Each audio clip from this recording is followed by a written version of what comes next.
Glember, The Tale of a Monster. Written, recorded, and illustrated by A.K. Brookman. Chapter 16. The Battle of the Sacred Pass. Day 40. Continued. There are other humans to replace me, I said, and began to cross the chamber toward the tunnel that would lead me to the upper cavern and the wizards of Nye. No, Glember whispered again, following me. I've seen what their words can do. And I've seen what they can do, I said. Glember stopped me with his claw, and I turned to face him. You are going to kill me anyway, I said. What does it matter? I pulled the dirk free from his belt and handed it to him. You're always talking about your father, I said. Well, as you can guess, I had a father too, Glember. He used to say, justice cannot be found in any law of men.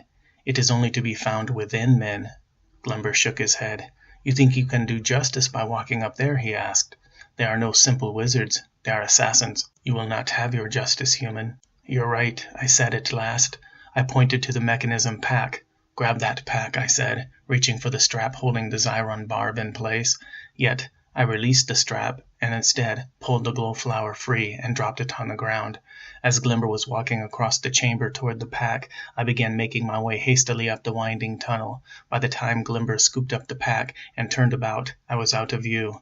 Of course, he made his way after me as quickly as he could, yet he had to slow his pace, as did I, as we neared the upper tunnels. The sound of a struggle would give us away. Glember knew this. As such, he was unable to stop me.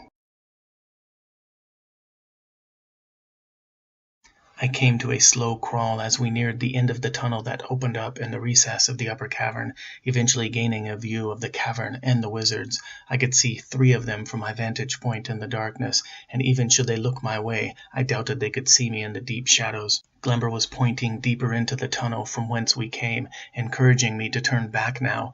I was determined to find the 4th wizard, and decidedly took another crawling step forward, revealing the remainder of the chamber. I saw what could be the boots of the final wizard. I couldn't be sure, and as I began to edge my way out, the tip of the staff began to glow. Or rather, the Zyron began to glow softly.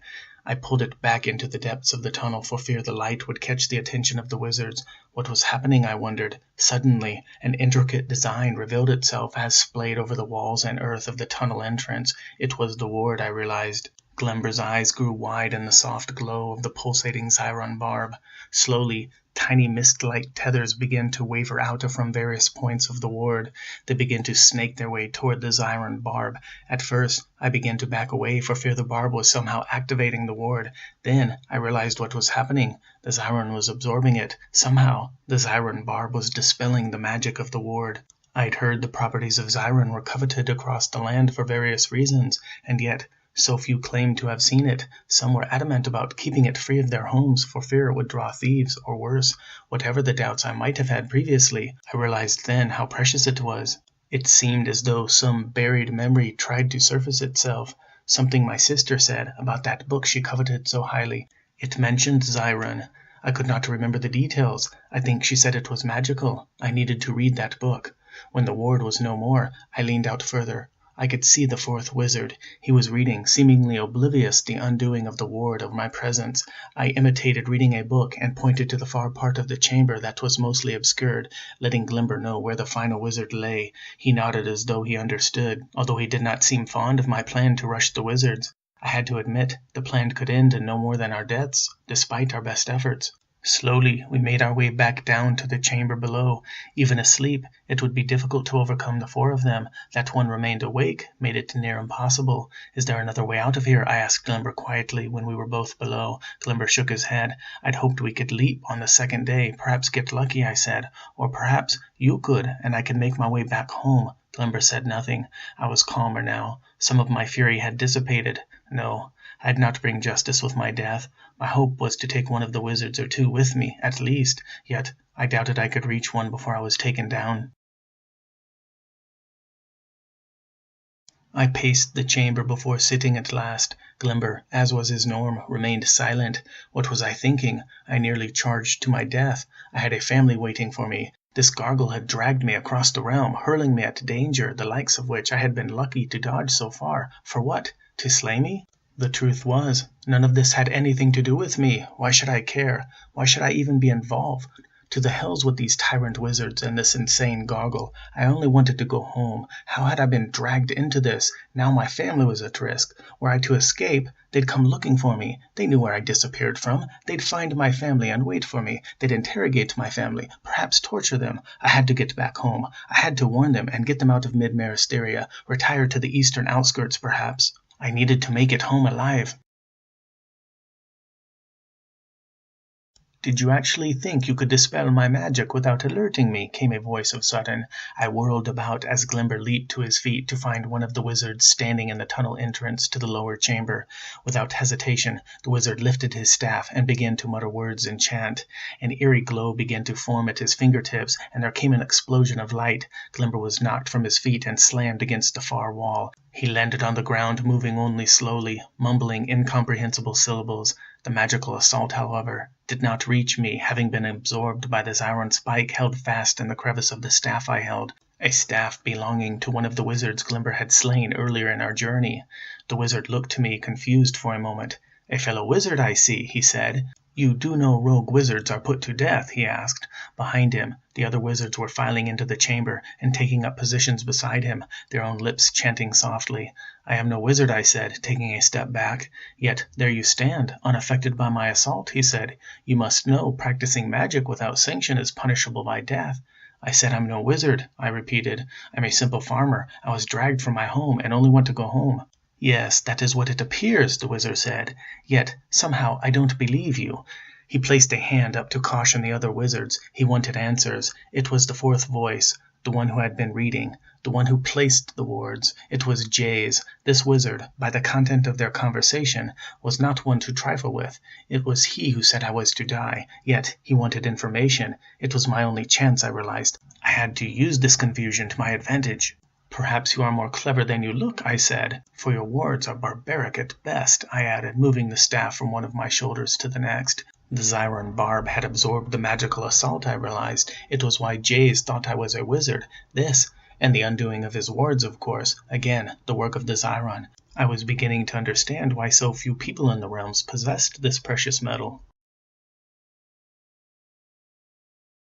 "Barbaric?" Jays asked evenly, although his eyes were following the staff. "That looks like one of our staves," he said, narrowing his eyes. The chamber was dark enough that I knew he could not truly make out the staff in any real detail. Alone lighting the chamber was a tiny orb hovering over the wizards. "Far older than your crude staves, I'm afraid," I said, rubbing my chin. "Really?" Jays asked. One of the other wizards shifted uneasily. He looked from one of his companions to another, and quickly back toward me. I knew I could play on his fear, call his attention to it, evoke the same in the others. My father used to do the same with me and my brothers. He singled out the one most afraid. "Quite," I answered. I acted as though I was going to turn my head around to check on Glember, when I turned back and gazed directly into the eyes of the tense wizard standing partially behind the one who had been speaking. "Haven't I seen you before, friend?" I leaned forward slightly. "Me?" the wizard asked. He nearly lowered his hands before noting the way the wizard in front of him turned to him. He promptly raised them again, but curled his fingers in slightly, less aggressive than before. "What?" Jays asked, as he turned from his companion back toward me. "No," the nervous wizard in the back answered. He swallowed. "I don't think so." "Wait," Jays began. "We are asking the questions." I cut him off. "Oh, I think I have," I said, taking a step forward, narrowing my eyes. "Easy, friend," Jays said, putting a hand out to caution me. He did the same to his companions. "We just want a little information," he said. I pointed to the nervous wizard. "I never forget a face," I said, holding my pointed finger out for a moment, and only withdrawing it slowly. Now he dropped his hands entirely. The wizard beside him, watching this, looked from his fellow wizard to me, and then lowered his hands as well. Jays by now was cautioning them the same. It is amazing how the unknown and the confidence of another can break the morale of a group if keenly applied, and yet I knew I had mere moments. I was no wizard. Each breath, each word would slowly spell this out. I could hear Glember regaining his bearings behind me. I had to act quickly, but I was no warrior. I was no wizard. I didn't know what to do. I turned partially back toward Glember, noting a tiny glint of light. He was preparing his dirk, although he was muttering as though he still had the sense knocked out of him. I turned back toward the wizards to find Jays tilting his head slightly to catch a glimpse of Glember. I stepped in the way to block his view. "Well, it seems as though you've caught me interrogating this gargle," I said, and shrugged, "and yet," I added, "what information I deign to know I've already acquired." I moved my hand about in a fluid-like fashion as I spoke. I saw a wealthy merchant do this once, and thought it appeared ridiculous and conceited. My heart was pounding. Luckily, they could not hear it. I thought perhaps I could. "It seems as though these pitiful creatures grow fewer and fewer each season," I said, motioning toward Glember. Jays nodded. "Yes, we've noticed the same." "I was lucky to stumble on him when I did," I pointed out, and actually pointed as I said it.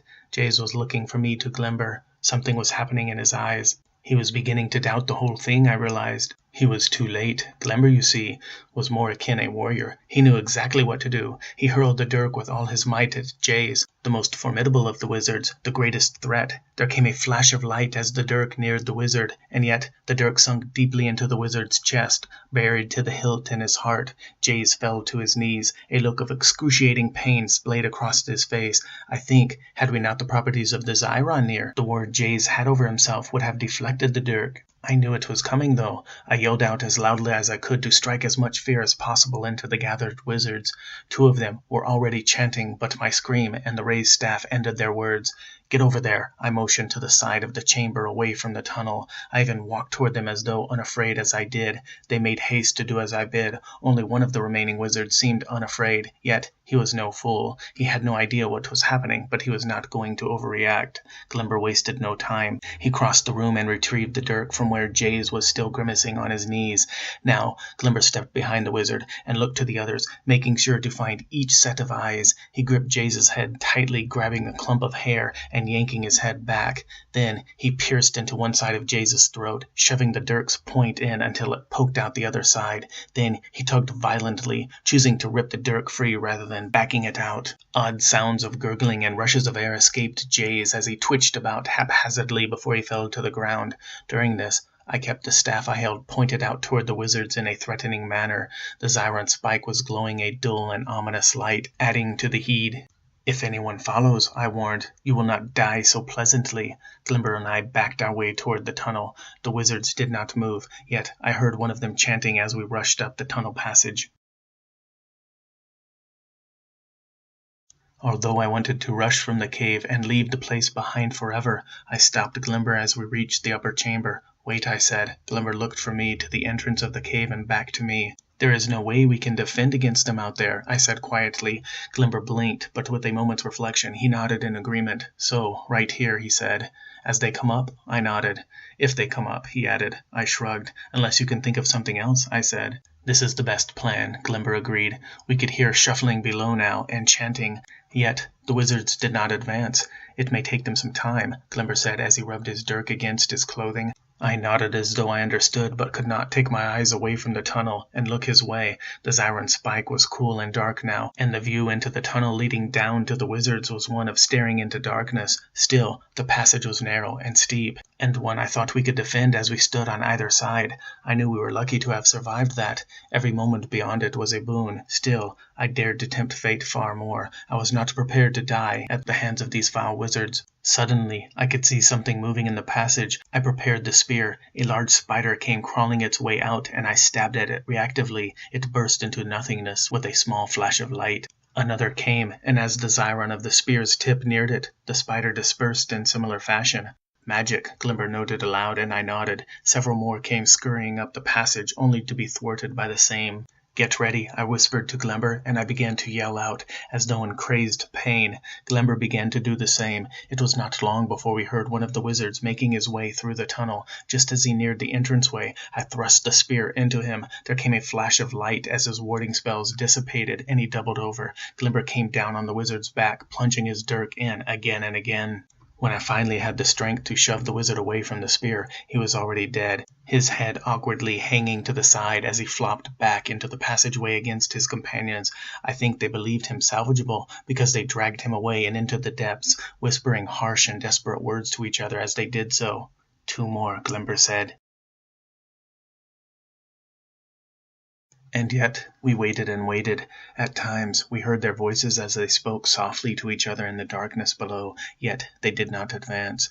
They sent no more conjurations. We were greeted alone by the howling winds and the soft gloom of the cave, and then The earth began to shake. I thought it was the magic of the wizards before Glember spoke. "The pass," he said, as dust and rock fell around us from the cavern roof. "The pass is shifting." Then everything was still. There was an odd quietude. Even the wind no longer played at the mouth of the cave. No animal cries could be heard in the distance. "It is done," Glember said. "On the morrow it will move into place for a moment before shifting apart once more." "So one could make the leap this day," I said to Glember. It was as much a statement as it was a question, and Glember knew I awaited his confirmation of the observation as I stared at him. "Yes," Glember said, "the pass yet remains far apart, but much closer than it was. It is said a few have made the leap alive." He paused and added, "A few." I had not yet seen this pass. I knew not what to expect, or how dangerous the leap was. Standing here, awaiting the rush of the deadly assassin wizards below, made even a dangerous leap a welcome escape. We could not descend, nor could we sleep. It was doubtful one of us could fend the two wizards while the other slept if they came charging up the tunnel without warning. The Zyron-tipped staff spear had been dealt a blow in the previous battle, and now the Zyron spike was loose and angled awkwardly to one side. I had not noticed in the gloom until now. "Perhaps we should try our luck," I offered Glember. He shook his head. "You would not live, human," he said. "You are far better off trying your chances here." I frowned at him. "If you can make it, I can," I insisted. "Is there cover on the other side?" "A forest," Glember said. "They will not follow us into it." "How can you be so sure of that?" I asked him. "They cannot use their magic in this forest," he said. "In fact, they can use little magic in many places at all throughout the rest of this pass. It is why they created an image of evil in the Gargle for those like you. They had to send legions of warriors up here to do battle with the Gargle, for they could not. It is probably why we have been protected from them all these years, while you and your people have unwittingly been their slaves." "So, that agreement between the Gargle and the humans they spoke of is true?" I asked. "It would appear so," Glember said. "Who knows what secrets history has buried?" "Men bury more secrets than history," I said, and Glember nodded in agreement. "So, if we make that jump, we are free of them?" I asked. "If," Glember said. "Is it really that far a distance to jump?" I asked next, turning to scrutinize the darkness of the tunnel once again. I was holding the Zyron spike in my hand now, and was about to try my luck at wedging it into the staff and trying it in place again. "It's not the distance," Glember explained. "Well, it is the distance, but more so the winds. They come, they go, they shift. At times they obey a pattern, and then that pattern ends. I have heard they can throw a man from the mountain and easily send him off track of his jump. It is easy to plummet to a death when you've no idea what wind you are leaping into." "I see," I said, taking in a deep breath and releasing it. "What can we do then?" I asked. "Do you think we will have the strength to make the jump tomorrow if we remain awake all the night?" "If we wait for the morrow," Glember answered, "there will be no jump. Tomorrow the pass will align. We may walk across it. True, it will be windy. Men and Gargle alike have been blown from the pass from the winds, yet we can easily manage that if we are careful." Glember and I both turned toward the tunnel then. There came a noise that sounded not unlike the slap of a hand against stone. We watched. I fumbled to place the Zyron tip back in place without luck before it appeared. It was Jay's, or rather, it was what was left of him. His throat was dark and clotted by now, and no wind rushed through his body. The wizards had risen his corpse as a golem to do their bidding. Glember stepped back in horror. I think I would have too, but for some denial of death in me. I gave up on the Zyron spike and placed it in the folds of my cloak. I turned the staff against the beast and began to beat it mercilessly. Glember joined after his initial shock, and our combined efforts began to push the thing back. It stumbled and fell back, sliding down the tunnel a short distance. It remained there for only a moment, and began to correct itself, rising and making its way back up the tunnel once more. Luckily, the wizards did not follow close behind. They could have overrun us had they done so.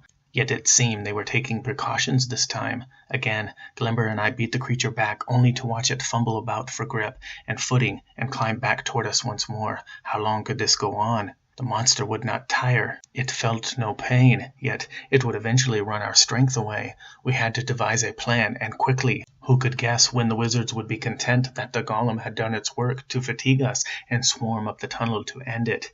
"If we make the jump together," I said to Glember between breaths, as we fought the beast back a third time, "will the wind not have as great an influence?" There was a flicker of hope in the Gargle's eyes, or so I thought. The struggle and the dark have a way of twisting more than the shadows and thoughts.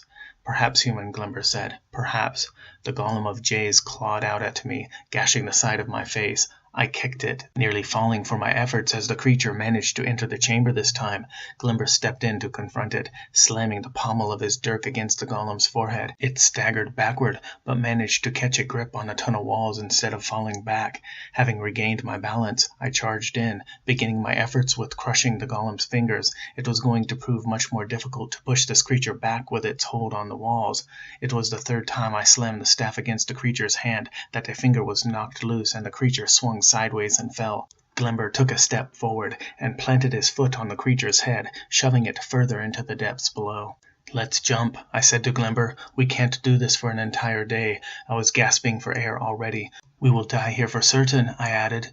Glember nodded. It seemed as though he did not agree with me, but he did not argue the point, and so we made a dash for the mouth of the cave, hoping to reach the pass before the wizards became aware of our decision. Until we reached the pass and made the jump, if luck was with us, we would be out in the open, prone to the attacks of the wizards.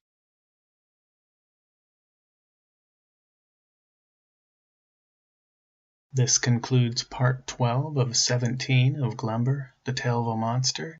You're listening to the first book of the Meristherian Trilogy. Please subscribe if you like the content, where you'll have access to additional books. Feel free to support this channel by telling others about it. These books are free to listen to, as you know, and everyone's welcome here. Leave a friendly comment if you like. Again, this is AK. Thanks for listening, friends, and see you next time.